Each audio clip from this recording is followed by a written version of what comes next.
За нэлээд нэтаачтад бол бас арих юмуд бас байгаа. Энэ хоёр сайдаас эх 5 жилийн хугацаанд бүчсэн хөгжлийн гол концепцууд за тэр дундаа Зүүмс нутаг Хинтэд орон Сүхбаатар дээр нийт мал сүргийн одоо 30 гаруй хувь баг байгаа бах. Бэлчээр тэжээлийн за мал аж ахуйн салбарын бол одоо бас нэлээд суур тавлаг ийм одоо нөхцөл байдал бүрдсэн ийм бүс нутгаа. За бүсчсэн хөгжлийн гол зорилтын хүрээнд бол бид бүхэн 2024 онд бол одоо гол одоо мессеж бол түүхэн аялал жуулчлал. За мөн дээрэс нь эрчимдсэн хөдөө аж ахуй гэж томьёолоод байгаа юм аа. Тэгэхээр эрчимдсэн хөдөө аж ахуй гэдэг энэ гол агуулгыг бид нар юугаар хэмжих үү? Эх 5 жилд одоо тодорхой одоо бас малчид иргэдтэй бас ямар одоо амлалтуудыг бид хүмүүс өгөх вэ? За бидний гол одоо удаа дараа тавиад байгаа гол агуулга бол энэ боомтуудынхаа нэвтрэх чадвар юмнуудыг нэлээд сайжруулъя. За ялангуяа одоо бид булангийн орнуудад бас махны экспорт нэлээд одоо давуу байдалтай Зүүмс нутаг гол одоо бас экспортын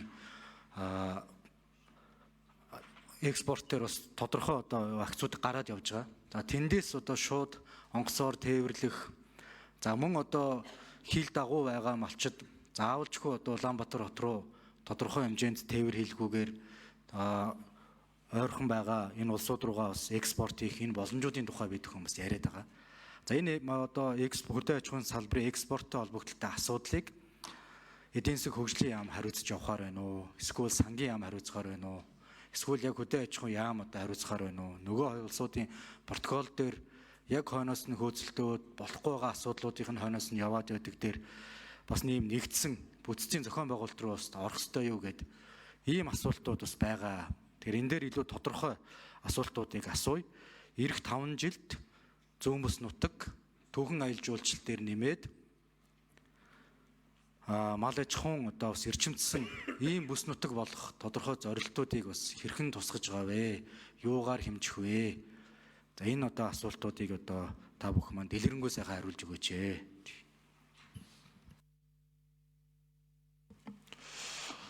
За ган хөлөг гишүүний асуултанд Сүдэ аж ахуйн хөнгөн үйлдвэрийн сайд энх хоёр сайд хариулнаа. 5 номерын микрофоныг нээе. За их чухал асуудал. Зүүн бүс нь өөрөө Монгол улсын ирээдүйн гол үүс. Экспортын чиг баримжаатай эрчимцэн аж ахуй хөгжүүлэх гол бүс нутаг. Нөгөө талаар Монголыг чиглэсэн түүхэн аялал жуулчлалын гол урсгал. Энтэй дагаад хоол хүнсний хангамжаас ахуулаад олон зүйл төлөлөөд бодоод байгаа боловч харамсалтай нь хөгжлийн яам дээр бүгд тасагдсан байна. Манай 10 гаруй одоо гол бодлогын асуудал бүгд тасагдсан. Тэгэхээр хөгжлийн яам яагаад тасангаа одоо бид нар хэрүүл хийгээ сууж байна л да. Засгийн газар дээр хилцээд манай асуудлыг дэмжиж явах ёстой гэсэн асуудлууд сайн ингээ би харсан чи бүгд нь хассан гэдээ ороод ирж байна. Энэ дотор нөгөө сүүсүүн бүтэн кластер байгуулах, эрчимцэн аж ахуй байгуулах, нөгөө тэжээлийн таримлуудыг нэмэгдүүлэх, шинээр газар эзэмших энэ хөгжлийн манай салбарын хөгжлийн бодлогуудыг үндсэндээ бодлогоор хөгжлийн яам хассан байна. Тэгээ гадаад энэ 3 төсөл байна. Энийг хэрэгжүүлэх гэдэг. Эх 5 жилийн хийх ажил бол 3 төсөлтэй. Тэгээ бэлчээр ус хангамжийг нэмэгдүүлэхэд жоон ходог ус гарах ажилтай бусад ажлыг хөдөө аж ахуйн яам хийх шаардлагагүй гэж үзэж байгаа юм байна. Хөгжлийн яам. Тэгэхээр хөгжлийн яам хариулах нь. Ягаад таснаа сайхан тайлбарлаж байна.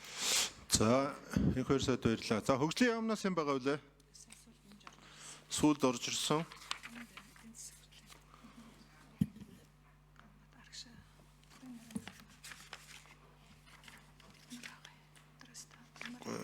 Эдийн засгийн хөгжлийн яам.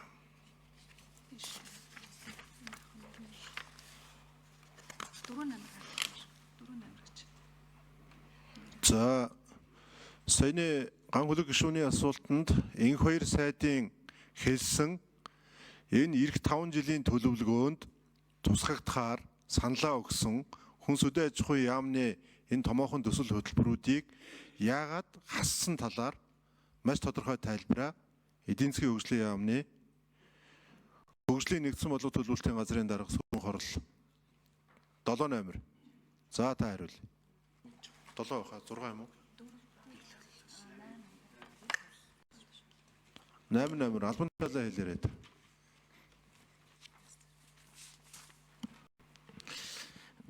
За эдийн засгийн хөгжлийн амжилт Монголын макро эдийн засгийн бодлогын үндэслэлийн дарга.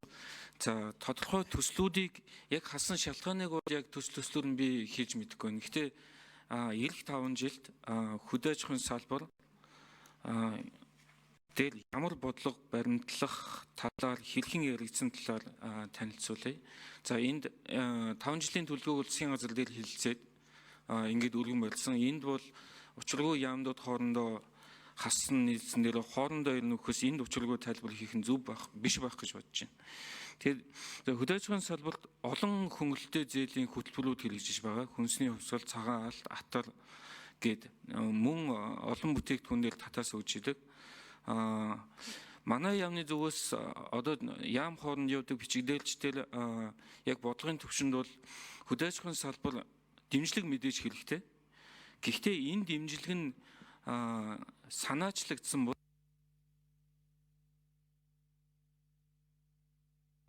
За 88 микрофон. Хариултыг гүйцээж аваа. 88. Дэмжлэгүүд бол хэрэгтэй. Гэхдээ дэмжлэг хизээ дуусах нь өөрөө тодорхой байх ёстой.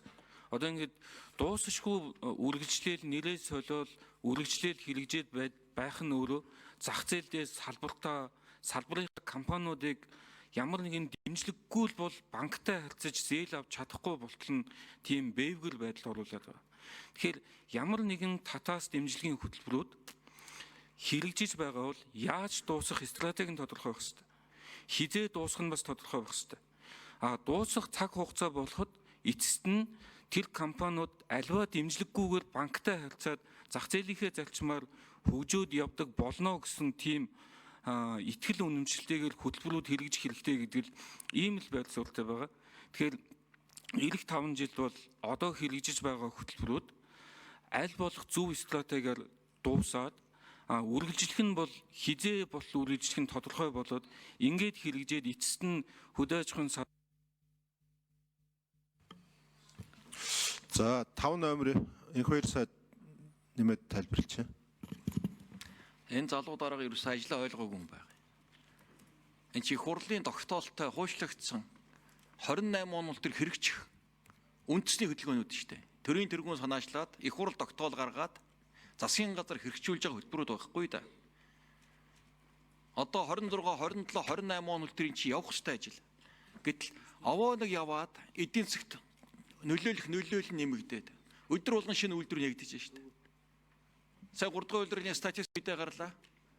Хүнс үдээ хөнгөн салбар 33%, 18% өсөлт үзүүллээ. Дотоодын нийт бүтээгдэхүүний өсөлтийн бараг 60%-ийг энэ салбар чи хангаад гараад ирлээ. 48 мянган ажлын байр шинээр бий болгоод ороод ирэхэд энэ бодлогыг хийж байгаа яамны ийм мэдийн ийм дүшмдүүд үзэмжээр хасч эхэлж байгаа байхгүй юу? Тэгэхээр энэ би одоо байнгын ороонд одоо хүсэж байна. Энийг дахин авч үзээч. Юу гэсэн үг вэ энэ? Нөгөө эрчимжүүл, хөгжүүл, дотрын газрын эзэмших. Энэ чи бүгд За ган хөлөг гишүүн тодруулъя. Бүрэн хариултаа авч чадахгүй л байгаа даа л да. Тий. Би бүсчилсэн хөгжлийн тухай зүүн бүс нутагт түүхэн аялал жуулчлалын бүс нутаг одоо болон хөгжих болон эрчимцэн мал аж ахуйг бид нар дэмжинэ гэдэг гэсэн ийм агуулга байна. Тэгээ энэ дээр яг одоо тодорхой ямар одоо төлөвлөгөөг эх 5 жилд тусгаад байгаа юм бэ? Ямар үр дүнг бид нар амлах юм бэ гэдэг ийм л ерөнхий асуулт. За бүр детальчлаад тэр хэлийн бомбуудыг аль аль бомбуудыг нээхийн, ямар үйлдвэрүүд байгуулагдахын тодорхой хэмжээнд энэ ажлууд дээр яаж төлөвлөгдөх юм тэргээ бүр ингэ детальчлаад асуувал та бүр баларх юм байна л да. Тэгэхээр бидний одоо яг гол одоо ярьж байгаа энэ асуудлынхаа гүнлүүгээ яагаад орохгүй байна вэ? Эх 4-5 жилд экспортын хөдөө аж ахуйн гаралтай энэ түүхийд экспортын асуудлыг яг хаана хариуцах юм бэ? Аль албан нэгж дээр ямар зорилт тавьж ажиллах юм бэ гэдэг ийм асуултуудыг асуугаад байна шүү дээ.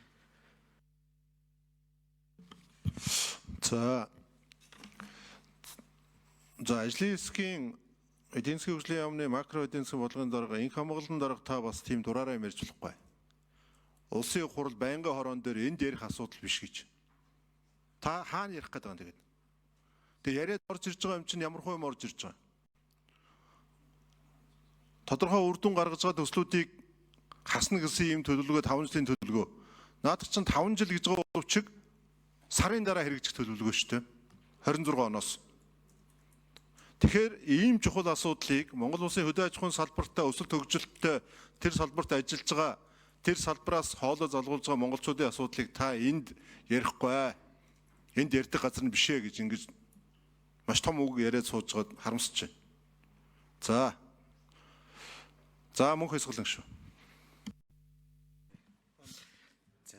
За нэлээд Италиад бол сарих юм бас байгаа. Энэ хоёр сайдаас эх 5 жилийн хугацаанд бүчсэн хөгжлийн гол концепцууд за тэр дундаа Зүүмс нутаг Хинтэд орон Сүхбаатар дээр нийт мал сүргийн одоо 30 гаруй хувь баг байгаа бах. Бэлчээр тэжээлийн за мал аж ахуйн салбарын бол одоо бас нэлээд суур тавлаг ийм одоо нөхцөл байдал бүрдсэн ийм бүс нутгаа. За бүсчсэн хөгжлийн гол зорилтын хүрээнд бол бид бүхэн 2024 онд бол одоо гол одоо мессеж бол түүхэн аялал жуулчлал за мөн дээрэс нь эрчимдсэн хөдөө аж ахуй гэж томьёолоод байгаа юм аа. Тэгэхээр эрчимдсэн хөдөө аж ахуй гэдэг энэ гол агуулгыг бид нар юугаар хэмжих үү? Эх 5 жилд одоо тодорхой одоо бас малчид иргэдтэй бас ямар одоо амлалтуудыг бид хүмүүс өгөх вэ? За бидний гол одоо удаа дараа тавиад байгаа гол агуулга бол энэ боомтуудынхаа нэвтрэх чадвар юмнуудыг нэлээд сайжруулъя. За ялангуяа одоо бид булангийн орнуудад бас махны экспорт нэлээд одоо давуу байдалтай Зүүмс нутаг гол одоо бас экспортын экспортер бас тодорхой одоо акцууд гараад явж байгаа. За тэндээс одоо шууд онгоцоор тээвэрлэх за мөн одоо хил дагуу байгаа малчид заавалжгүй одоо Улаанбаатар хот руу тодорхой хэмжээнд тээвэр хийлгүүгээр ойрхон байгаа энэ улсууд руугаа бас экспорт хийх энэ боломжуудын тухай бид хүмүүс яриад байгаа. За энэ одоо хөдөө аж ахуйн салбарын экспорттой холбогдлолтой асуудлыг эдийн засаг хөгжлийн яам хариуцж явахаар байна уу? Эсвэл сангийн яам хариуцахаар байна уу? Эсвэл яг хөдөө аж ахуйн яам одоо хариуцахаар байна уу? Нөгөө хоёр улсуудын протокол дээр яг хойноос нь хөөцөлтөөд болохгүй байгаа асуудлуудын нь хойноос нь яваад байдаг дээр бас нэм нэгдсэн бүтцийн зохион байгуулалт руу бас орох ёстой юу гэд ийм асуултууд бас байгаа. Тэгэхээр энэ дээр илүү тодорхой асуултуудыг асууя. Эх 5 жилд Зүүмс нутаг түүхэн аялал жуулчлал дээр нэмээд мал аж ахуйн одоо бас эрчимдсэн ийм бүс нутаг болох тодорхой зорилтуудыг бас хэрхэн тусгаж байгаа вэ? Юугаар хэмжих вэ? За энэ одоо асуултуудыг одоо та бүхэн маань дэлгэрэнгүй сайхан хариулж өгөөч.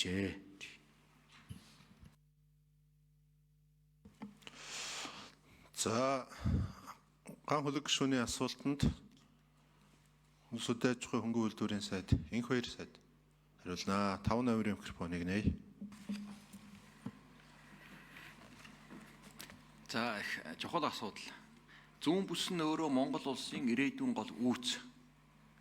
Экспортын чигээр хэмжээтэй эрчимцэн аж ахуй хөгжүүлэх гол бүс нутаг. Нөгөө талаар Монголыг чиглэсэн түүхэн аялал жуулчлалын гол урсгал. Энтэй дагаад хоол хүнсний хангамжаас ахуулаад олон зүйл төлөлөөд бодоод байгаа боловч харамсалтай нь хөгжлийн яам дээр бүгд тасагдсан байна. Манай 10 гаруй одоо гол бодлогын асуудал бүгд тасагдсан. Тэгэхээр хөгжлийн яам яагаад тасангаа одоо бид нар хэрүүл хийгээ сууж байна л да. Засгийн газар дээр хилцээд манай асуудлыг дэмжиж явах ёстой гэсэн асуудлууд сайн ингээ би харсан чи бүгд нь хассан гэж ороод ирж байна.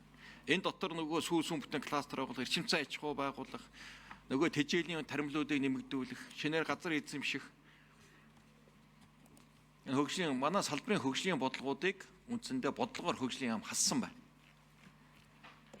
Тэгээ гадаад энэ 3 төсөл байна. Энийг хэрэгжүүлэх гэдэг. Эх 5 жилийн хийх ажил бол 3 төсөлтэй. Тэгээ бэлчээр ус хангамжийг нэмэгдүүлэхэд жоон ходог ус гарах ажилтай бусад ажлыг хөдөө аж ахуйн яам хийх шаардлага өгж үзэж байгаа юм байна. Хөгжлийн яам. Тэгэхээр хөгжлийн яам хариулах нь. Ягаад таснаа сайхан тайлбарлаж байна. За энх хоёр сайд баярлалаа. За хөгжлийн яамнаас юм байгаа үлээ. Сүүлд орж ирсэн.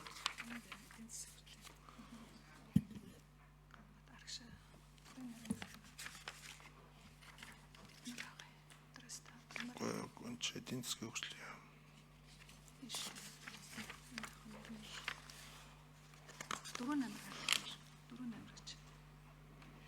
За саяны ган хөлөг гишүүний асуултанд энх хоёр сайдын хэлсэн энэ эх 5 жилийн төлөвлөгөөнд тусгагдахаар саналаа өгсөн хүнс үдэ аж ахуйн яамны энэ томоохон төсөл хөтөлбөрүүдийг яагаад хассан талаар маш тодорхой тайлбараа эдийн засгийн хөгжлийн яамны хөгжлийн нэгдсэн бодлого төлөвлөлтийн газрын дарга сөргөн хорол 7 номер.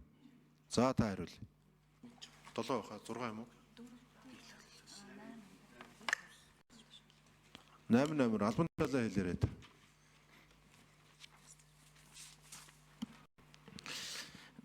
За эдийн засгийн хөгжлийн амин хамгаалан макро эдийн засгийн бодлогын төслийн дараа за тодорхой төслүүдийг яг хасан шалтгааныг бол яг төслөөр нь би хийж мэдэхгүй. Гэхдээ эх 5 жилд хөдөө аж ахуйн салбар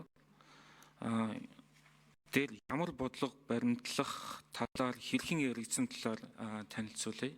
За энд 5 жилийн төлөвлөгөөг засгийн газар дээр хэлэлцээд ингээд өргөн барьсан. Энд бол учиргүй яамдууд хоорондоо хассан нийлсэн дээр хоорондоо ирнэ өгөхөөс энд учиргүй тайлбар хийх нь зөв биш байх гэж бодож байна.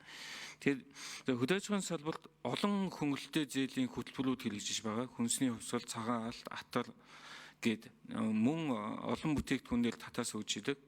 Манай яамны зүгээс одоо яам хооронд явдаг бичигдээлчдэр яг бодлогын төвшөнд бол хөдөө аж ахуйн салбар дэмжлэг мэдээж хэрэгтэй. Гэхдээ энэ дэмжлэг нь санаачлагдсан бол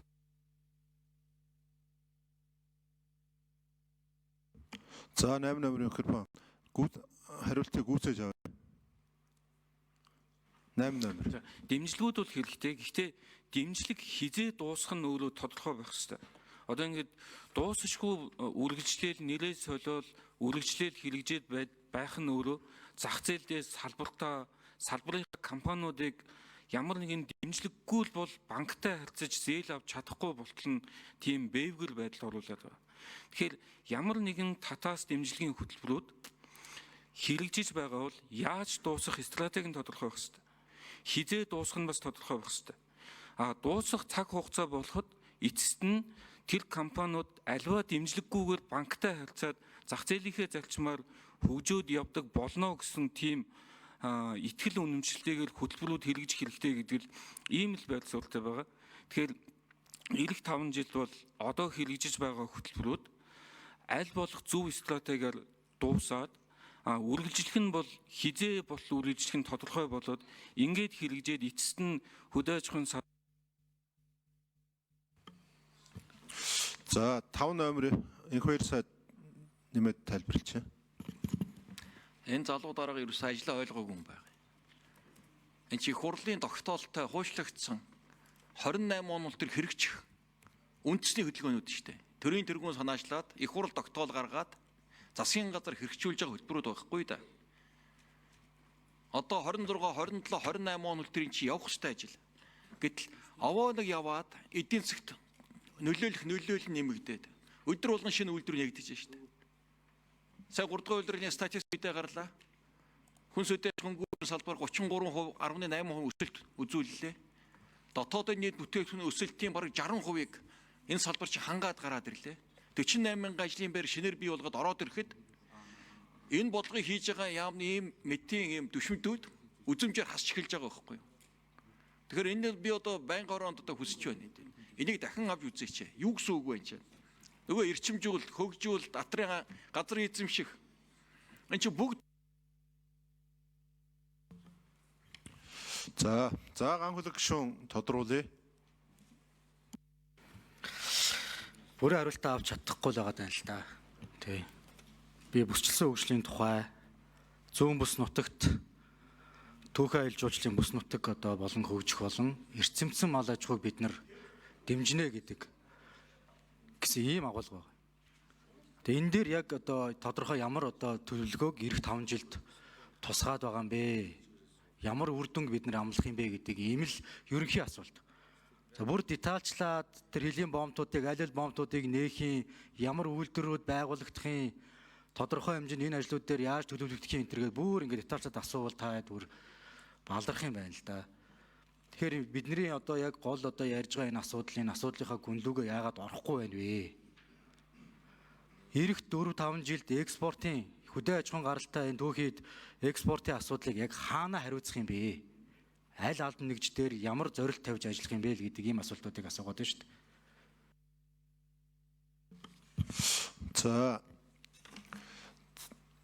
За ажлын хэсгийн эдийн засгийн хөгжлийн яамны макро эдийн засгийн бодлогын дарга инх хамгаалалтын дарга та бас тийм дураараа ярьж болохгүй. Улсын хурал байнгын хорон дээр энд ярих асуудал биш гэж. Та хаана ярих гэдэг юм тэгээд. Тэгээ яриад орж ирж байгаа юм чинь ямар хөө юм орж ирж байгаа.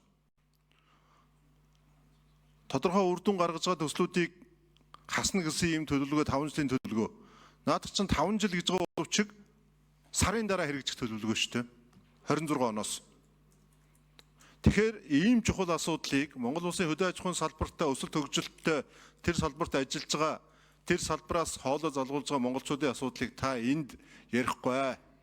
Энд ярьдаг газар нь бишээ гэж ингэж маш том үг яриад сууж байгаад харамсаж байна. За мөнх хэсгэлэн шүү.